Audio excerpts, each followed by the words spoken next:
Hello नमस्कार दोस्तों, कैसे हैं आप सभी और कैसी चल रही है आप लोगों की तैयारी।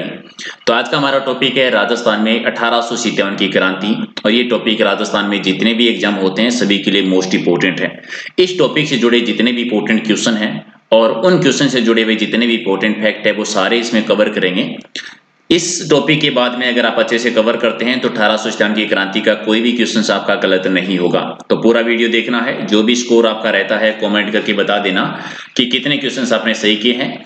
डेली इस तरह की वीडियोस अगर आपको लेने हैं तो लाल वाले बटन पे ओके करके सब्सक्राइब कर लीजिए और पीडीएफ आपको मिलेगी टेलीग्राम चैनल से, जिसका लिंक है प्रहलाद सारण सर के नाम से। राइट, तो चलिए शुरुआत करते हैं क्वेश्चन नंबर 1 से। आप भी फटाफट वीडियो को एक बार लाइक कर दीजिए। पहला क्वेश्चन है कि राजस्थान में 1857 की क्रांति की शुरुआत कब हुई थी। 1857 की क्रांति की शुरुआत हुई थी 28 मई 1857 से नसीराबाद की छावनी से। तो राइट आंसर आपका 1 हो जाएगा।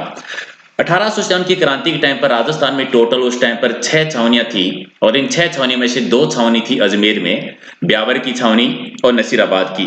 इसी नसीराबाद की छावनी से 1857 की क्रांति की शुरुआत होती है। 28 मई 1857 को कौन सी बटालियन ने की थी? तो यहाँ पर 15वीं नेटिव इन्फेंट्री बटालियन थी, जिसके नायक थे बख्तावर सिंह, जिनके नेतृत्व में यहाँ पर क्रांति हुई थी। और इस टाइम पर 3 अंग्रेज अधिकारी थे जिनकी हत्या हो गई थी।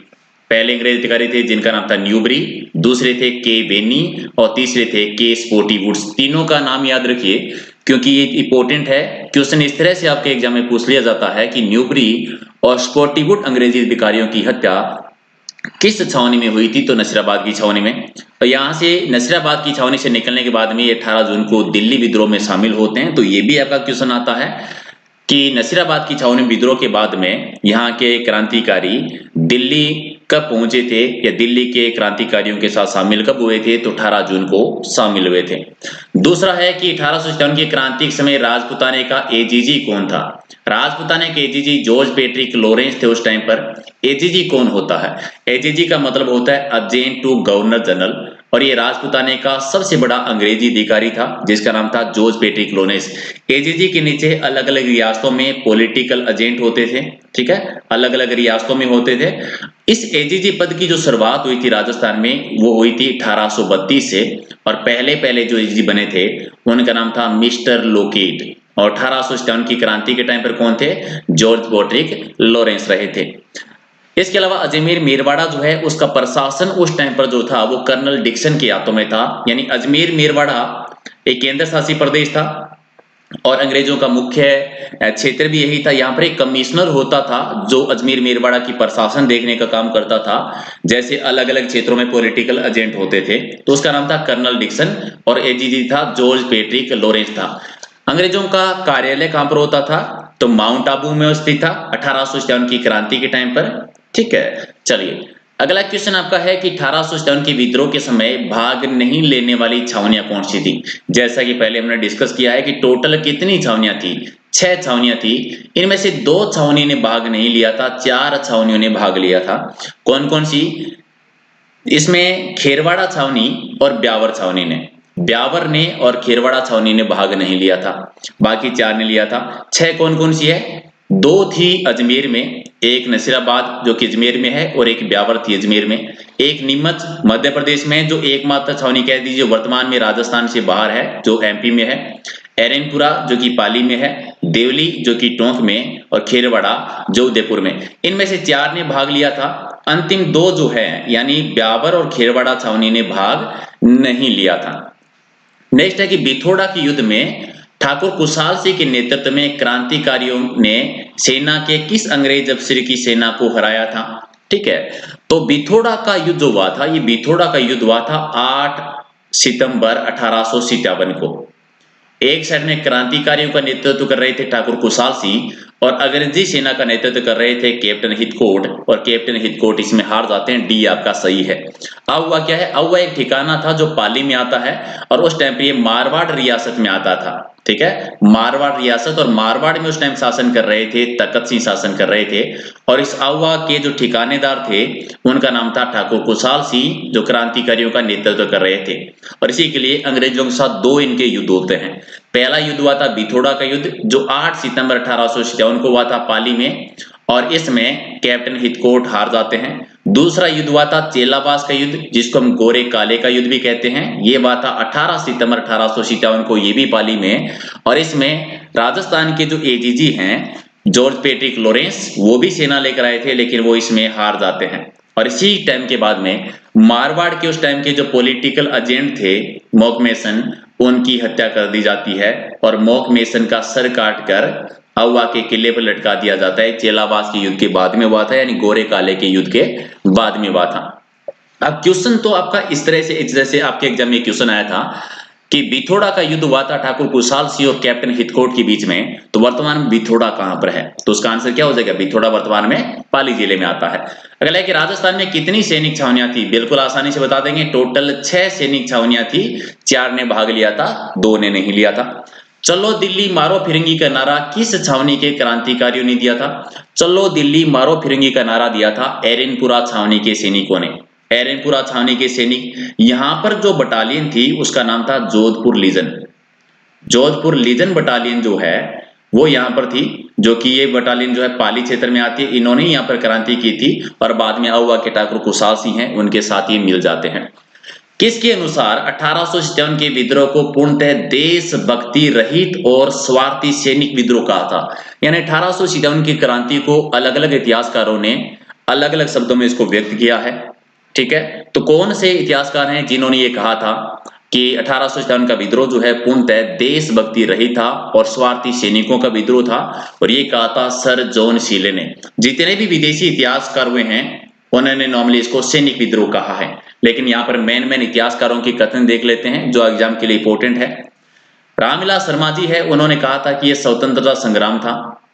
रामविलास शर्मा जी ने कि संग्राम था। और बेजानिन डिजरेली जो है उन्होंने कहा था कि 1857 की क्रांति एक राष्ट्रीय विद्रोह था। सबसे इंपॉर्टेंट आता है वीडी सावरकर जी का कथन, जो एग्जाम में बहुत बार पूछा जाता है कि किस इतिहासकार ने कहा था कि 1857 की क्रांति पहली स्वतंत्रता की लड़ाई थी, और ये वीडी सावरकर जी ने कहा था। उनकी पुस्तक है कौन सी? The Indian war of independence, जो वीडी सावरकर जी के द्वारा लिखी गई थी, और इसी को पहला स्वतंत्रता संग्राम कहा था, पहला स्वतंत्रता की पहली लड़ाई कहा था। इसके अलावा एक इतिहासकार है एस सेन, इन्होंने इसको विद्रोह राष्ट्रीयता के अभाव में स्वतंत्रता संग्राम कहा था, यानी एक विद्रोह जिसमें राष्ट्रीयता नहीं थी, राष्ट्रीयता का अभाव था। इसके अलावा बहुत सारे ऐसे इतिहासकार हैं जिन्होंने 1857 की क्रांति को एक सिपाही विद्रोह कहा है। कौन कौन से हैं? जितने भी विदेशी इतिहासकार हुए हैं, जॉन लॉरेंस है, ट्रिविलियन है, सिले है, इन सब ने इसको एक सिपाही विद्रोह बताया है। इसका समर्थन कुछ भारतीय इतिहासकारों ने भी किया है, जैसे मुंशी जीवनलाल जी हैं, दुर्गादास जी हैं, सैयद अहमद खान जी है, वो भी इसी बात से समर्थन है कि 1857 की क्रांति जो है वो एक सिपाही विद्रोह रहा था। इसके अलावा 2 इतिहासकार और विदेशी हैं जिन्होंने इसको सांप्रदायिक सद्भाव, सांप्रदायिकता वाला विचार दिया है, यानी हिंदू मुस्लिम का परिणाम था। ये एक तो जेम्स आउट्रॉम है, दूसरा है डब्ल्यू टेलर। यहाँ पर सिंपल तरीके से चीजें याद रखिए। उस टाइम पर सरकार थी, ब्रिटिश सरकार थी, विदेशी सरकार थी, और जब भी कोई बड़ा विद्रोह होता है तो सरकार हमेशा कहती है कि सिपाही विद्रोह था, क्योंकि सरकार इस बात को कभी भी इस बात का समर्थन नहीं करती कि जनता ने विद्रोह किया था, क्योंकि किसी भी सरकार के खिलाफ जनता का विद्रोह बहुत बड़ा विद्रोह माना जाता है। फॉर एग्जाम्पल मान के चलिए अभी किसान आंदोलन चल रहा है, तो सरकार आपको यही कहेगी कि सरकार जो कहती है वो कभी भी ये नहीं कहती कि पूरे आम जनता है, किसान जो है वो इसका विद्रोह कर रहे हैं। वो अलग अलग तर्क दिए जाते हैं पार्टी को लेकर या विपक्षी पार्टी को लेकर, जो भी है, इसको डीपली में नहीं जाऊंगा, लेकिन इतना समझ लीजिए कि जो सैनिक विद्रोह बता रहे हैं वो मतलब ऑलमोस्ट विदेशी इतिहासकार है। कभी भी अगर कंफ्यूज हो जाओ तो ये रामबाण की तरह आप यूज कर सकते हैं इसको। नेक्स्ट है कि 1857 की क्रांति का प्रतीक चिन्ह क्या रहा था? 1857 की क्रांति का प्रतीक चिन्ह था कमल का फूल और रोटी चपाती, यानी कमल का फूल और चपाती जो है इसका प्रतीक चिन्ह था। अगला है कि 1857 की क्रांति के समय भारत का गवर्नर जनरल कौन था? भारत में उसमें गवर्नर जनरल थे लॉर्ड कैनिंग थे, भारत के गवर्नर जनरल रहे थे, और 1858 के जन्म के बाद में भारत के पहले वायसराय जो है वो भी यही बने थे। अब यहाँ पर कमेंट करके आप एक क्वेश्चन का आंसर दे दीजिए कि 1857 की क्रांति के समय इंग्लैंड का प्रधानमंत्री कौन था? अगला है कि 1857 के विद्रोह के समय अहुआ के ठाकुर कुशाल सिंह को मेवाड़ के किस सामंत की यहाँ पर शरण मिली थी? तो कुशाल सिंह को शरण दी गई थी कोठारिया के शासक ने, और कोठारिया के उस समय जो शासक थे उनका नाम आप कमेंट करके जरूर बताएंगे। नेक्स्ट है कि 1857 की विद्रोह के दौरान मेजर बर्टन और उसके 2 पुत्रों की हत्या कहां पर हुई थी। मेजर बर्टन एक पॉलिटिकल एजेंट थे और मेजर बर्टन पॉलिटिकल एजेंट जो थे उस टाइम पर कोटा के थे और कोटा की जो क्रांति हुई थी उसी में इनकी हत्या हो गई थी। कोटा की सबसे सुसंगठित क्रांति रही थी जिसकी शुरुआत हुई थी 15 अक्टूबर 1857 को। कोटा में शासन कर रहे थे उस समय राम सिंह और पॉलिटिकल एजेंट थे मेजर बर्टन। ये विद्रोह जो हुआ था ये किनके नेतृत्व में हुआ था? जयदलाल जो एक वकील थे और मेहराब खां जो रिसालदार थे, इनके नेतृत्व में ये क्रांति हुई थी और यहीं पर मेजर बर्टन, उनके 2 बेटे और एक डॉक्टर थे मिस्टर काटन जिनकी हत्या कर दी गई थी। ये ऑलमोस्ट 6 महीने कोटा क्रांतिकारियों के अधीन रहा था और फिर बाद में अंग्रेजी अधिकारी थे जिनका नाम था मिस्टर रॉबर्ट्स। इन्होंने एक बहुत बड़ी सेना लेकर साथ में इसकी सहायता की थी करौली के शासक ने और करौली में उस समय शासन कर रहे थे मदन पाल जी। तो मदन पाल जी के सहयोग से रॉबर्ट्स ने 6 महीने के बाद में 1858 में लगभग मार्च 1858 में कोटा पर दोबारा अधिकार कर लिया था। अगला कि 1857 में कोटा के विद्रोह का नेता कौन था? तो एक जयदलाल जी थे और दूसरे थे मेहराब खां। अगला कि 1857 की क्रांति में नसीराबाद की छावनी में विद्रोह भड़कने का मुख्य रीजन क्या रहा था? क्या रीजन था? रीजन ये था कि अंग्रेजों का मुख्य शस्त्रागार जो था वो था अजमेर और अजमेर की सुरक्षा का दायित्व जो था वो था 15वीं बंगाल नेटिव इन्फेंट्री बटालियन का, लेकिन अंग्रेजों को इन पर भरोसा नहीं था, इसलिए इस बटालियन को अजमेर से हटाकर अजमेर में ही एक छावनी थी नसीराबाद की, वहां पर भेज दिया गया था। तो इसी वजह से ये विद्रोह की शुरुआत हुई थी अविश्वास की वजह से। अगला कि बिथोड़ा के युद्ध में आउवा के ठाकुर कुशाल सिंह ने 8 सितंबर, बिथोड़ा का 8 सितंबर है, 8 सितंबर 1857 को जोधपुर के राजा तखत सिंह और कैप्टन हितकोट को पराजित किया था। ये बिथोड़ा वर्तमान में कहां पर है? ये 18 नहीं है, 18 को चेलावास का युद्ध हुआ था, तो डेट याद रखनी है 8 सितंबर 1857 को और ये बिथोड़ा वर्तमान में पाली जिले में आता है। अगला है कि किस आयोग की सिफारिश पर ठाकुर कुशाल सिंह को रिहा कर दिया गया था? ठाकुर कुशाल सिंह को रिहा किया गया था टेलर आयोग की सिफारिश पर, क्योंकि जब इन्होंने आत्मसमर्पण किया था नीमच में उसमें इनकी जांच करने के लिए एक आयोग का गठन हुआ था जिसका नाम था टेलर आयोग और कोई भी किसी भी प्रकार का गवाह नहीं मिला था जिसकी वजह से इनको रिहा करना पड़ा। नेक्स्ट है कि राजस्थान लोकगीतों में किस युद्ध को गोरे व काले का युद्ध कहा जाता है? गोरे और काले का युद्ध कहा जाता है जो चेलावास का युद्ध हुआ था। कौन सा युद्ध हुआ था? चेलावास का युद्ध हुआ था और कब हुआ था ये? 18 सितंबर 1857 को। कौन कौन थे? ठाकुर कुशाल सिंह थे और मोक मेसन जो कि मारवाड़ के जोधपुर के पॉलिटिकल एजेंट थे उस टाइम पर। ठीक है, चलिए अगला है कि किस किले के मुख्य दरवाजे पर अंग्रेजी अधिकारी मोक मेसन का सिर लटका दिया था? मोक मेसन का सिर लटकाया गया था आउवा के किले के बाहर। और अगला क्वेश्चन आपका है कि राज्य के किस अभिलेखागार में 1857 की क्रांति के लगभग 200 सैनिकों की सूची उपलब्ध है? राज्य अभिलेखागार कहां पर है? राजस्थान राज्य अभिलेखागार में है जो कि बीकानेर जिले में आता है। तो ये भी क्वेश्चन आपका बहुत बार आया है कि राजस्थान राज्य अभिलेखागार कहां पर है? बीकानेर में। हालांकि पहले ये जयपुर में हुआ करता था, बाद में इसको बीकानेर कर दिया गया। नेक्स्ट है कि 1857 की क्रांति की लोकदेवी मान्य जाना की मूर्ति जो है वो अंग्रेज कहां ले गए थे? लोकदेवी कौन है? सुगाली माता। 1857 की क्रांति की लोकदेवी सुगाली माता को माना जाता है। इनका मुख्य मंदिर जो था ये मुख्य मंदिर आउवा में था। ठीक है, आउवा में था। इनको कहते हैं 10 सिर और 54 हाथ वाली लोकदेवी। 10 सिर और 54 हाथ वाली लोकदेवी माना जाता है। 1857 की क्रांति की देवी कहते हैं और आउवा के ठाकुरों की कुलदेवी मानी जाती है। बाद में इनकी मूर्ति अगर पूछे कि सुगाली माता की वर्तमान में मूर्ति कहां पर है, तो वर्तमान में इनकी मूर्ति है बांगड़ संग्रहालय में। और बांगड़ संग्रहालय कहां पर है? पाली में। तो पाली जिले के संग्रहालय में इनकी मूर्ति वर्तमान में रखी हुई है। अगला है कि नीमच से भागे अंग्रेज अधिकारी, महिलाएं और उनके बच्चे किस गांव में सबसे पहले उन्होंने शरण ली थी? नीमच में विद्रोह हुआ था 3 जून को और 3 जून को जब विद्रोह हुआ तो वहां से अंग्रेज अधिकारी भाग गए थे। वहां पर एक डूगला गांव है जहां पर इन्होंने शरण ली थी। अब डूगला गांव के उस किसान का नाम बता दीजिए जिन्होंने इनको शरण दी थी। नीमच की क्रांति कब हुई थी? राजस्थान में दूसरी क्रांति यहीं पर हुई थी। पहले नसीराबाद में 28 मई को, 28 मई के बाद में दूसरी जगह जो क्रांति हुई थी वो 3 जून 1857 को हुई थी और यहाँ पर नेतृत्व किया था हीरा सिंह ने और मोहम्मद अली के नेतृत्व में हुआ था। पूरी कहानी अगर आप समझना चाहते हैं तो यूं समझिए कि 28 मई को नसीराबाद में जब ये क्रांति हुई, विद्रोह हुआ, तो उस बात की खबर नीमच पहुंची। नीमच में जो सबसे बड़ा अंग्रेज अधिकारी था उसका नाम था एबोट। एबोट ने 2 जून को, यानी इस क्रांति से जस्ट एक दिन पहले 2 जून को सबको शपथ दिलाना शुरू किया कि कोई भी विद्रोह नहीं करेगा, और इस शपथ को चैलेंज दिया था मोहम्मद अली बेग ने। तो एक क्वेश्चन आता है कि किसने इस शपथ को चैलेंज दिया था, तो मोहम्मद अली बेग ने दिया था, और दूसरे दिन 3 जून को ये क्रांति हो जाती है।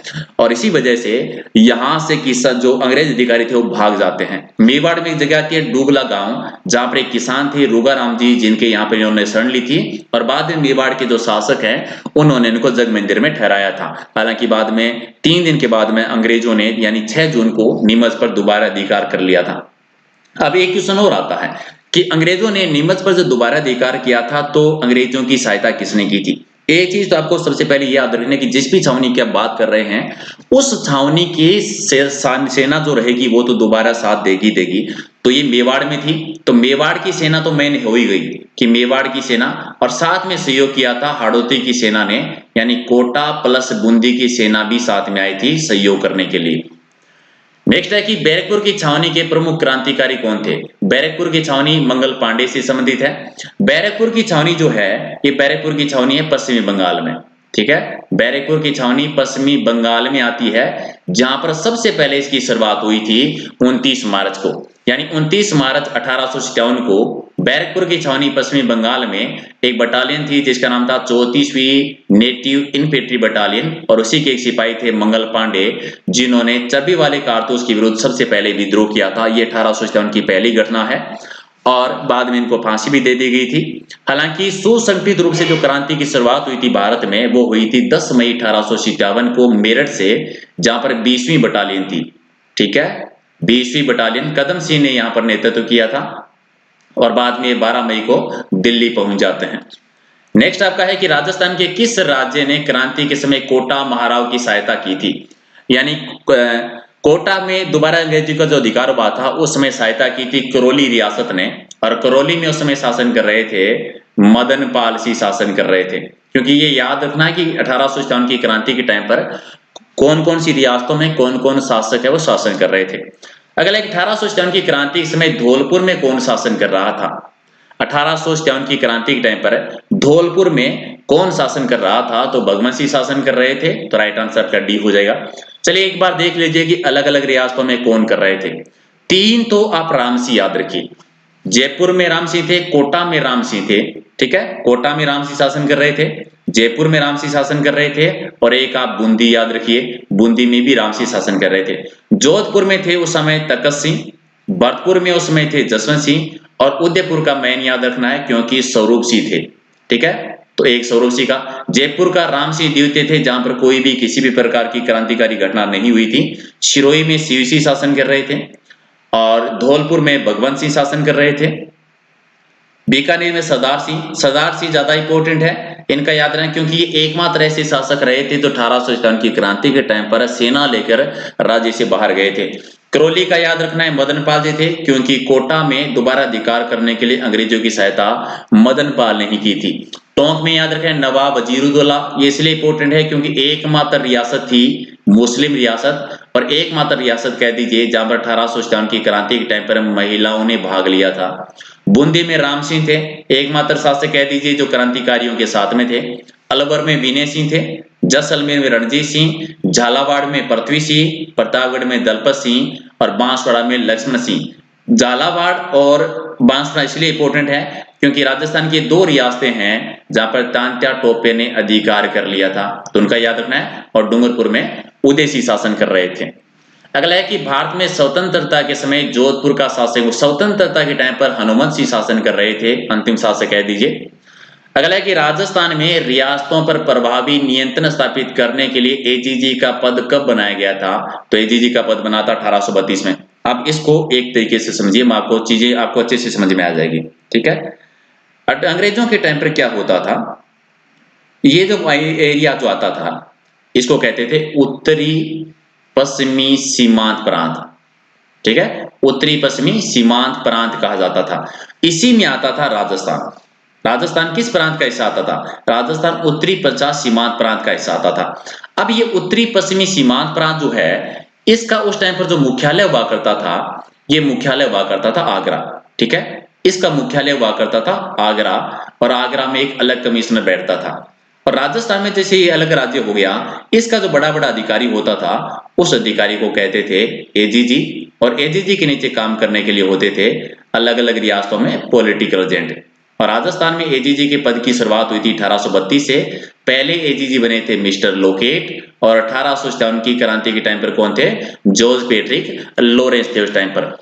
अगला है कि 20 जनवरी 1858 को अंग्रेज शासक ने आउवा पर आक्रमण किया था। आउवा पर अधिकार करने के लिए जो आक्रमण किया था, वो किया था कर्नल होम्स ने किया था, और बाद में 24 जनवरी को इन्होंने अधिकार भी कर लिया था। चलिए, आउवा के युद्ध में किस ब्रिटिश पॉलिटिकल एजेंट की हत्या हो गई थी? कौन से पॉलिटिकल एजेंट थे जिनकी हत्या हुई थी? तो मोक मेसन की हत्या हुई थी। आप सारे पॉलिटिकल एजेंट याद रखिए। मोक मेसन, जो कि उस समय जोधपुर के पॉलिटिकल एजेंट थे। ठीक है, जोधपुर के थे। मेजर बर्टन, जो उस टाइम पर कोटा के पॉलिटिकल एजेंट थे। कैप्टन सावस, जो उस टाइम पर उदयपुर के पॉलिटिकल एजेंट थे। ठीक है, पैट्रिक लॉरेंस, जॉर्ज पैट, ये एजीजी थे राजस्थान के उस टाइम के। इसके अलावा कौन बच गया? ईगल बच गया, जो कि ईडन बच गया। ईडन जो था उस टाइम पर जो जयपुर का पॉलिटिकल एजेंट था। मोरिसन जो है, ये उस टाइम पर भरतपुर का पॉलिटिकल एजेंट था। और जेडी होल जो है वो उस टाइम पर सिरोही का पॉलिटिकल एजेंट था। ठीक है, 6 पॉलिटिकल एजेंट थे।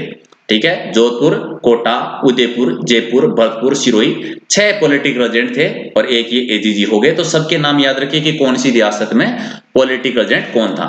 1857 की क्रांति के दौरान मेजर बर्टन और उनके 2 बेटों की हत्या कहां पर हुई थी? कोटा में हुई थी। और कोटा में क्रांति कब हुई थी? 15 अक्टूबर 1857 को।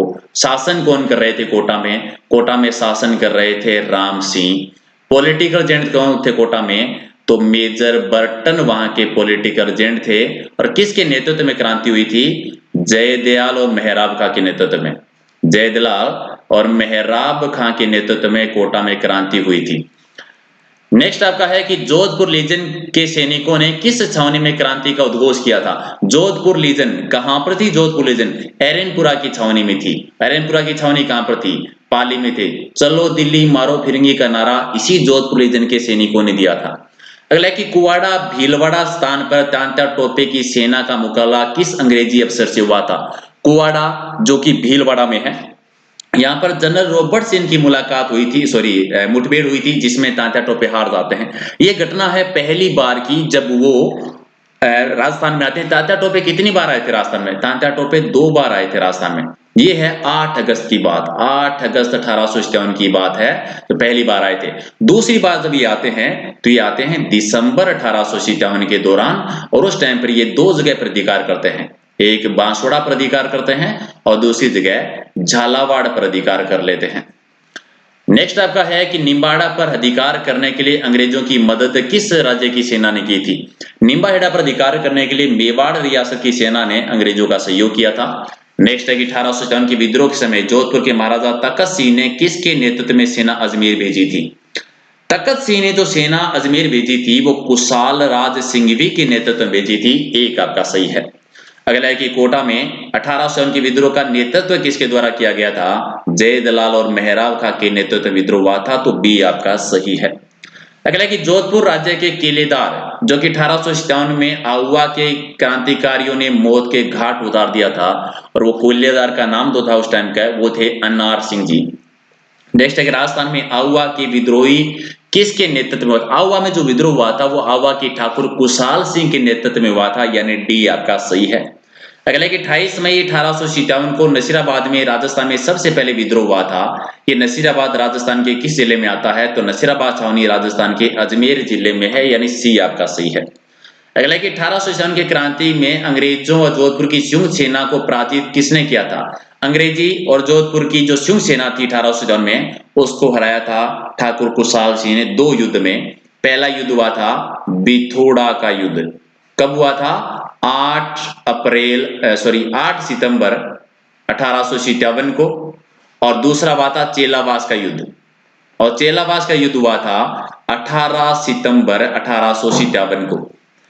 नेक्स्ट है, राजस्थान में स्वतंत्रता की आजादी का गढ़ किसे कहा जाता है, और ये भीलवाड़ा कहलाता है। तो राइट आंसर आपका बी हो जाएगा सही आंसर। और अगला है कि शेखावाटी ब्रिगेड का मुख्यालय कहां पर था, तो ये था झुंझुनू में। अब आप बता दीजिए कि इसकी स्थापना किस वर्ष हुई थी। अगला है कि राजस्थान में रियासतों पर प्रभावी नियंत्रण स्थापित करने के लिए एजीजी का पद, जो कि रिपीट हो गया आपका क्वेश्चन, 1832 में स्थापना हुई थी। और भारत में स्वतंत्रता के समय बीकानेर राज्य के शासक कौन रहे थे, तो साधु सिंह जी शासन कर रहे थे। बी आपका राइट आंसर। नेक्स्ट है कि कुशाल सिंह की पराजय के बाद में ब्रिटिश सेना ने आउवा पर अधिकार कब किया था, तो पूर्ण रूप से अधिकार हुआ था 24 जनवरी 1858 को। तो राइट आंसर आपका 1 नंबर सही हो जाएगा। राजपूताना एजेंसी की स्थापना कब हुई थी और कहां पर हुई थी। राजपूताना एजेंसी की स्थापना हुई थी 1832 में। कहां पर हुई थी, अजमेर में। और इसी टाइम पर एजीजी के पद की शुरुआत भी हुई थी। तो कितने क्वेश्चंस आपके सही हुए कमेंट करके बता देना। और पीडीएफ लेनी है तो टेलीग्राम चैनल से, जिसका लिंक है प्रहलाद सारण सर के नाम से, वीडियो को लाइक जरूर करना, क्योंकि टॉपिक वाइज सीरीज में दोबारा शुरू कर रहा हूं। हालांकि पहले मैंने संपूर्ण टॉपिक वाइज सीरीज करवाई थी। अगर आपको ये सीरीज पसंद आएगी थोड़ा सा डिटेल के साथ में, तो इस सीरीज को हम कंटिन्यू रखेंगे, जो हर एग्जाम के लिए इंपॉर्टेंट है, चाहे आप कोई भी एग्जाम की तैयारी कर रहे हो। तो वीडियो को एक बार फटाफट लाइक कर दीजिए, शेयर कर दीजिए। और पीडीएफ अगर लेना चाहते हैं तो टेलीग्राम चैनल से ले लेना, सारी पीडीएफ आपको वहीं पर मिलेगी। राइट, चलिए मिलते हैं अगले वीडियो में कुछ और इंपॉर्टेंट क्वेश्चनों के साथ। Thank you.